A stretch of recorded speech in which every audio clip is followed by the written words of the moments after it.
देखने की सामर्थ। Praise the Lord. जय मसीह की। प्रभु का धन्यवाद करता हूँ कि परमेश्वर ने एक बार फिर मौका दिया है और परमेश्वर के वचन को मैं आप तक लेकर आना चाहता हूँ। देखने की सामर्थ। अक्सर आज परमेश्वर के वचन से हम इस बात को सीखना चाहते हैं कि परमेश्वर जो चाहता है कि हम वो चीज़ हमारे जीवन में दिखाई देती है या हम उस चीज़ को देख पा रहे हैं। बहुत चीज़ें हैं जो दुनिया में हम देखते हैं और अपनी आँखों को बहुत चीज़ों पे हमने लगाया है और वो चीज़ें हमारे आँखों के सामने घूमती रहती है और जिसकी वजह से हम परमेश्वर जो हमें दिखाना चाहता है, परमेश्वर के जो हमें हमारे जीवन में कार्य करना चाहता है, हम वो देख नहीं पाते हैं। खुदा के लोगों में आज उस देखने की बात करना चाहता हूँ जो परमेश्वर चाहता है कि उसके लोगों के अंदर वो बात हो जो परमेश्वर चाहता है कि परमेश्वर के लोग वो चीज़ देख सके जो परमेश्वर दिखाना चाहता है। क्या परमेश्वर जो दिखाता है क्या वो देखने की क्षमता हम अपने अंदर रखते हैं या हम ऐसी कोशिश करते हैं कि परमेश्वर जो हमें दिखाना चाहता है वो हम देख पा रहे हैं, उसे हमें उस क्षमता को बढ़ाना है। जब आप परमेश्वर की सामर्थ्य पावर प्राप्त करते हैं तो आपको परमेश्वर की अलौकिक शक्ति प्राप्त होती है जो देखने की सामर्थ्य है। जिस समय प्रभु यीशु पर पवित्र आत्मा दिव्य कबूतर की नाई उतरा था तब जो पहला आश्चर्यक्रम यीशु के साथ हुआ ये था कि उन्हें इस भौतिक जगत के परे परमेश्वर की वाणी सुनने की योग्यता प्राप्त हुई। बपतिस्मा लेने के पश्चात यीशु तुरंत पानी से बाहर आया और देखो आकाश खुल गया और उसने परमेश्वर के आत्मा को कबूतर की भांति उतरते और अपने ऊपर आते देखा और देखो ये आकाशवाणी हुई, ये मेरा प्रिय पुत्र है जिससे मैं अति प्रसन्न हूँ। मत्ती की किताब उसका 3 अध्याय 16 और 17 आप पढ़ सकते हैं। और सबसे पहली बात है कि क्या हुआ है कि जब पवित्र आत्मा जब यीशु मसीह ने बपतिस्मा लिया, पानी का बपतिस्मा लिया तो उसके लिए आकाश खुल गया। सबसे पहली बात, जब आप खुदा में अपना जीवन देते हो तो आपके लिए आकाश खुलता है और आप इस बात को देख सकते हो, आपको दिखाई देने लगेगा कि आपके लिए आकाश खुल गया है। और लिखा है प्रभु यीशु के जीवन में पहला काम जो पवित्र आत्मा ने किया वो ये था कि उसने उनके अलौकिक नेत्र और उनके कान खोल दिए थे। पहली बात तो जब यीशु मसीह ने बपतिस्मा लिया तो सबसे पहले उसकी आंखें खुली, वो आकाश की ओर देख पाया, पवित्र आत्मा को अपने ऊपर उतरते हुए देख पा रहा है। और दूसरी बात, जो परमेश्वर का आवाज है वो सुन पा रहा है। इससे पहले वो 30 साल तक उसने ऐसा कुछ उसके जीवन में नहीं हुआ, लेकिन आज जब वो ये बात हो रही उसके जीवन की, उसके आंखें भी खुल गई और उसके कान भी खुल गए हैं कि वो पवित्र आत्मा को अपने ऊपर उतरते देख पा रहा है और उसके बाद वो परमेश्वर की आवाज़ को सुन पा रहा है। आगे मैं जब आपको बताना चाहता हूँ, खोल दिया। तब उस दिन के बाद से यीशु ने मनुष्यों की परिस्थितियों को अपने परमेश्वर के पिता और यहाँ तक कि शैतान उसकी सेना को बड़े भिन्न और अलौकिक रूप से देखना आरंभ कर दिया।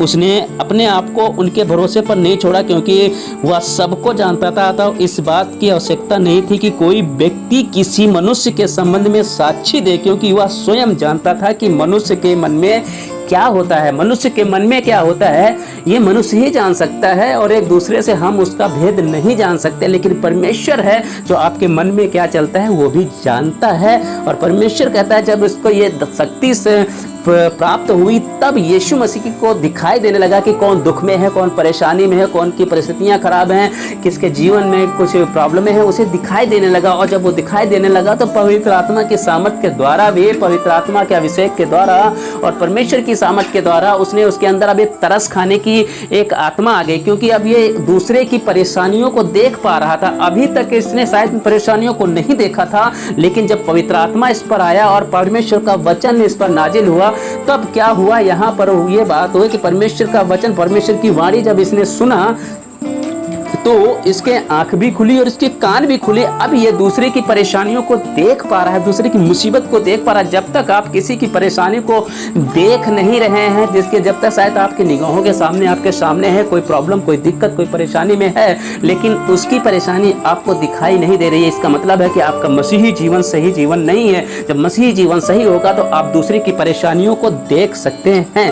परमेश्वर का वचन हमें बताता है और इस बात के लिए हम परमेश्वर का धन्यवाद करते हैं कि क्योंकि परमेश्वर हमारे जीवन में अपने वचन को दिखाना चाहता है, अपने वचन के द्वारा काम करना चाहता है। केवल परमेश्वर ही और इस बात को आप पढ़ सकते हो जो मनुष्य के मन में क्या है, यूहन्ना 2:24 और 25 पढ़ सकते हो। केवल परमेश्वर ही मनुष्य के हृदय की बातों को जानता है। मनुष्य की दृष्टि में बाहरी रंग रूप होता है, परंतु परमेश्वर की दृष्टि हृदय पर होती है। जब तक यीशु 30 वर्ष का था तब तक वह मनुष्य के समान देखना था, उसका मनुष्य के समान देखता था। जब तक वो 30 वर्ष का था तब तक सिर्फ वो मनुष्यों की तरह देखता, जैसे आम लोग देखते हैं। उसे किसी की दुख तकलीफ शायद दिखाई नहीं देती थी, परंतु जब परमेश्वर का आत्मा उन पर आया तब उनकी आत्मिक आंखें खुल गईं और उन्हें दिव्य दृष्टि प्राप्त हुई। हमारे लिए एक सुसमाचार यह है कि जो आत्मा यीशु पर ठहरा था वही आत्मा आज हमारे और आपके ऊपर भी ठहरा है। हालेलुया। खुदा के लोगों, मैं बताना चाहता हूं, जो आत्मा यीशु के साथ था, जो सामर्थ यीशु के साथ था, वही आत्मा वही सामर्थ आपके साथ है। आप भी आश्चर्य कर्म करने वाले लोग हैं, आपके द्वारा भी परमेश्वर आश्चर्य कर्म कराना चाहता है। लेकिन क्या आप तैयार हैं? जो परमेश्वर आपको दिखाना चाहता है, क्या हम वो देख पा रहे हैं?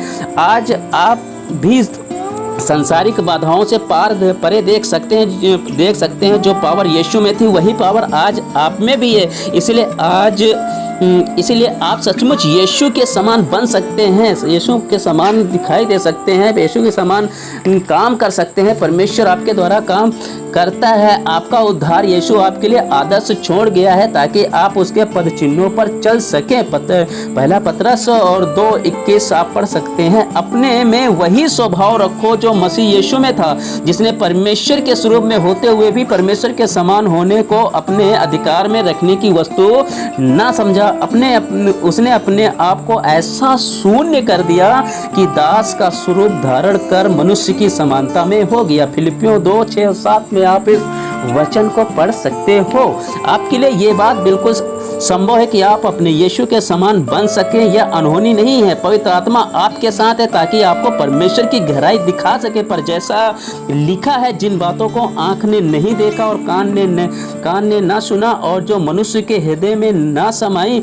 उन्हीं को परमेश्वर ने अपने प्रेम करने वालों के लिए तैयार किया है। परंतु परमेश्वर ने उन्हें आत्मा द्वारा हम पर प्रकट किया, क्योंकि आत्मा सब बातों को, यहाँ तक कि परमेश्वर की गूढ़ बातों को खोजता है। मनुष्यों में से कौन किसी मनुष्य के विचारों को जानता है? केवल उस मनुष्य की आत्मा के जो उसमें है। इसी प्रकार परमेश्वर की आत्मा छोड़कर परमेश्वर के विचार कोई नहीं जानता। हमने संसार की आत्मा नहीं, परंतु वो आत्मा पाई है जो परमेश्वर की ओर से है, जिससे कि हम उन बातों को जान सके जिन्हें परमेश्वर ने हमें सेहतमंद में दिया। और इस वचन को आप 1 कुरिन्थियों 2:9-12 आप पढ़ सकते हो। जो बातें मानवीय आंखों से छिपी उन्हें परमेश्वर का आत्मा प्रकाशित करता है। धन्यवाद करते हैं परमेश्वर का। प्रभु यीशु मसीह पवित्र आत्मा की आंखों के माध्यम से अद्भुत रीति से देख लिया करते थे। अपने चेलों को चुनने से पहले उन्होंने उन सब को देख लिया था, उन्हें जान लिया था कि यीशु उनके नाम तक जानते थे, यह भी जानते थे कि वे कहाँ थे। यीशु ने नतनएल की अपनी ओर आते देखकर उसके विषय में कहा था। आप इस वचन को अगर पढ़ेंगे, यूहन्ना की किताब 1:47 में आपके लिए पढ़ रहा हूँ, 1:47 से 51 तक, और यहाँ लिखा है, यीशु ने नतनएल की अपनी ओर आते देखकर उसके विषय में कहा, देखो वास्तव में एक इस्राएली जिसमें कोई कपट नहीं। नतनएल ने उसके कहा, तुम मुझे कैसे जानता है? यीशु ने उसे उत्तर देते हुए कहा, इससे पहले कि फिलिप्पुस ने तुझे बुलाया, जब तू अंजीर के वृक्ष के तले था, तब मैंने तुझे देखा। नतनएल ने उसे उत्तर दिया, रब्बी तू परमेश्वर का पुत्र है, तू इस्राएल का राजा है। यीशु ने उसे उत्तर दिया, मैंने तुझसे कहा कि मैंने तुझे अंजीर के वृक्ष के तले देखा। क्या तो इसलिए विश्वास करता है तो इनसे भी बड़े बड़े काम देखेगा। उसने फिर कहा, मैं तुमसे सच सच कहता हूँ कि तुम स्वर्गों को खुला हुआ और परमेश्वर के स्वर्गदूतों को मनुष्य के पुत्र पर नीचे आते और ऊपर चढ़ते हुए देखोगे। पहली ही दृष्टि में यीशु ने देख सका कि नतनएल के हृदय में कपट नहीं। आपका उद्धार करता यीशु यह भी देख सका कि इससे पहले कि फिलिप्पुस उसे बुलाए हुआ अंजीर के वृक्ष के तले था। अतः आत्मा से भरपूर व्यक्ति से कोई बात छिपी नहीं रहती है। जब यीशु के चेलों में से इस बात को लेकर वाद विवाद हो रहा था कि उनमें बड़ा कौन है, तो तुरंत यीशु ने इस बात को जान लिया और उन्हें झिड़का, कौन है जिस बात को से इनकार कर सकता है कि यीशु पवित्र आत्मा की सामर्थ्य से ही इन बातों को जान लेते थे। यही प्रकाशन देने वाली आत्मा आपकी आंखें भी खोलेगी। ये आत्मा आज भी स्वप्नों और दर्शनों के माध्यम से बातचीत करती है। आज आत्मा से भरपूर व्यक्ति निश्चित रूप से परमेश्वर की आवाज सुन सकता है। ध्यान से सुनिए, जो आत्मा से भरपूर व्यक्ति निश्चित रूप से परमेश्वर की आवाज को सुन सकता है। हालेलुया। पवित्र आत्मा का बपतिस्मा पाया हुआ जीवन साधारण जीवन नहीं होता है, ये साधारण और अलौकिक जीवन होता है। इस बात पर विश्वास कीजिए और अपने इस सौभाग्य तक पहुंचिए। आज ही निर्णय लीजिए कि आगे से आप सांसारिक मनुष्य के समान जीवन से व्यतीत नहीं करें। निर्णय लीजिए कि अब आप अपनी सांसारिक समझ के अनुसार किसी भी बात की परख नहीं करेंगे। अपनी सुनने की योग्यता विकास करने का संकल्प कीजिए। आप में ऐसा करने की इच्छा है तो आप अपने अलौकिक जीवन में पहला कदम उठा चुके। सदैव याद रखें कि आपकी इच्छा का स्तर आपके अनुभव पर निर्धारित करेगा। हालेलुया। आप देख सकते हैं, क्योंकि पवित्र आत्मा आज भी दर्शनों के माध्यम से हमसे बातें करते हैं। बड़ी लालसा हृदय में रखते हुए ऐसे दर्शन प्राप्त करने की आशा लगाए रहिए। उसकी तरफ देखते रहिए, जो वो दिखाना चाहता है उसकी तरफ देखते रहिए। यहाँ पर लिखा है, प्रभु यीशु अपने पिता से प्रकाशन पाने के लिए अक्सर सुनसान इलाके में जाने की खोज किया करते थे। तब पवित्र आत्मा उन पर उतरता था और उन्हें दिखाता था कि पिता क्या कर रहा है, और तब यीशु परमेश्वर पिता की आवाज सुनते थे, क्योंकि पिता पुत्र से प्रेम करता है और वह उन सब कामों को उसे दिखाता है जिन्हें वह स्वयं करता है, और यह इनसे भी कहीं बड़े कामों को उसे दिखाएगा जिससे कि तुम आश्चर्य करो। मैं स्वयं अपनी ओर से कुछ नहीं कर सकता, जैसा सुनता हूँ वैसा न्याय करता हूँ। मेरा न्याय सच्चा है, क्योंकि मैं अपनी नहीं वरन अपने भेजने वाले की इच्छा चाहता हूँ। अगर इस बात को आप पढ़ेंगे, यूहन्ना की किताब 5 अध्याय 20 और इसकी 30 तक पढ़ सकते हैं। थोड़े ही शब्दों में कितनी स्पष्टता से यीशु ने अपनी संपूर्ण सेवकाई का वर्णन यहाँ तक दिखाया। यीशु ने अपनी ओर से स्वयं कुछ नहीं किया, कोई भी शब्द अपनी ओर से नहीं कहा। उन्होंने केवल वही किया जिसे पवित्र आत्मा ने उन्हें दिखाया और बताया। पिता अपने पुत्र से इतना प्रेम करता था कि जो कुछ वह करना चाहता था उसे पवित्र आत्मा द्वारा दर्शा दिया करता था। तब यीशु अपनी आत्मा में उन कार्यों को जानकर पूरा किया करता। वह पिता की आवाज भी सुनता था और उसी के अनुसार न्याय करता था। मैंने व्यक्तिगत रूप से आश्चर्य करने वाले व्यक्तियों के मुंह से ऐसे गवाहियां सुनी जिन्हें प्रचार सभाओं में जाने से पहले ही अपनी आत्मा में जान लिया था कि वे कौन कौन से आश्चर्य कर्म कर सभा में करेंगे। परमेश्वर बता देता है, क्या आप भी यीशु के समान आत्मा को जान सकते हैं? जी हाँ, जान सकते हैं। यदि आप विश्वास करेंगे तो परमेश्वर की महिमा को देखेंगे। वचन आप पढ़ सकते हैं यूहन्ना 11:40। लेकिन यदि आप विश्वास नहीं करेंगे तो मार्था के समान कहेंगे, प्रभु अब तो उसमें दुर्गंध आती होगी और आप कब्र बंद पाएंगे। लेकिन यदि आप आत्मा से भरपूर हैं तो आप अलौकिक दर्शनों से भरे होंगे। क्या आप ऐसे अलौकिक दर्शनों और आश्चर्य कर्मों की तीव्र लालसा रखते हैं? क्या आप विश्वास करेंगे? अगर आप विश्वास करते हो तो परमेश्वर जो आपको दिखाना चाहता है, परमेश्वर जो आपके जीवन के द्वारा करना चाहता है, क्या हम उसके अनुसार कर रहे हैं? क्या परमेश्वर जो हमारे जिंदगी से चाहता है, क्या उसके अनुसार हम चल रहे हैं? परमेश्वर का